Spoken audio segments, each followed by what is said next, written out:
Et un deuxième résultat que tu dois savoir redémontrer, cosinus pi sur 3 est égal à 1/2. Comme pour la première preuve, voici un cercle trigonométrique, qui est donc de rayon 1. J'ai placé dans le sens trigonométrique un angle de plus pi sur 3.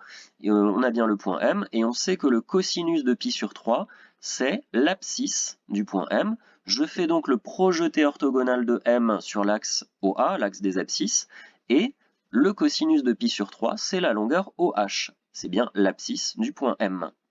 Un premier réflexe, comme pour le cosinus de pi sur 4, serait de dire qu'on n'a qu'à faire le théorème de Pythagore dans le triangle rectangle OHM, il est bien rectangle en H. Malheureusement, on connaît une longueur, l'hypoténuse, qui fait 1, puisque c'est le rayon du cercle trigonométrique, et c'est tout. On ne connaît pas la longueur OH, c'est normal, on la cherche, mais surtout on ne connaît pas la longueur MH. Et quand on ne connaît qu'une seule longueur dans un triangle rectangle, le théorème de Pythagore, il ne va pas nous servir à grand chose. On pourrait l'écrire avec des lettres, mais on n'arrivera jamais à résoudre l'équation et à trouver la longueur cherchée. Donc mauvaise idée. Et en fait, il faut utiliser le triangle OMA. Il n'y aura pas de Pythagore, puisque ça n'est pas un triangle rectangle.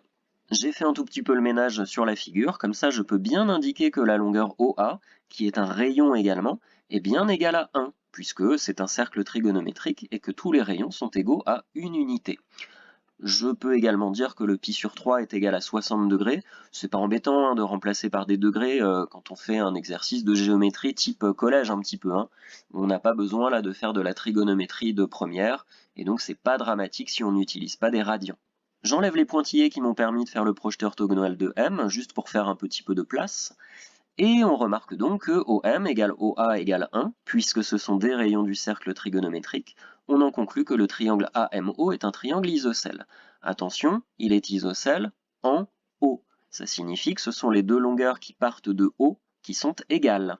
Mais dans un triangle isocèle, si on a deux longueurs égales, on a aussi deux angles égaux. Attention, s'il est isocèle en O, ce sont les deux autres angles, les deux autres que O, justement, qui vont être des angles égaux. Ça va bien être OMA et OAM qui sont forcément des angles égaux. Ces angles, on va pouvoir les calculer toujours avec la même propriété. La somme des angles d'un triangle donne 180 degrés. On sait donc que ces deux angles que j'ai codés sur la figure vont être égaux à 180 moins le 60 degrés de l'angle en haut, qu'on va diviser par 2, puisqu'on sait que ces deux angles sont égaux, et on trouve à nouveau 60 degrés. Moralité, tous les angles sont en fait égaux à 60 degrés. On a bien OMA égale OAM égale AOM est égal à 60 degrés.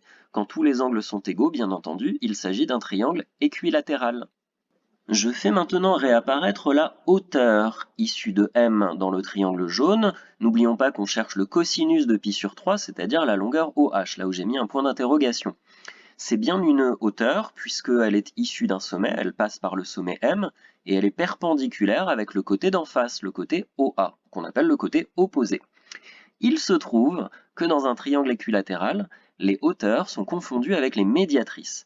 Qu'est-ce qu'une médiatrice? C'est une droite qui passe par le milieu d'un côté perpendiculairement.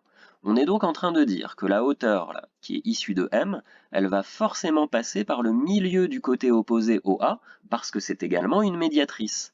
Eh bien, si ça passe par le milieu d'en face, il n'y a plus qu'à faire un calcul très simple. On sait que le côté opposé, le côté OA, qui est un rayon du cercle, est égal à 1. Si ça passe par le milieu, on sait donc que la longueur OH, c'est la moitié, c'est 1/2. C'est terminé, puisque justement la hauteur OH, c'est ce qu'on cherchait, c'est le cosinus de l'angle pi sur 3 radians. C'est égal à 1/2.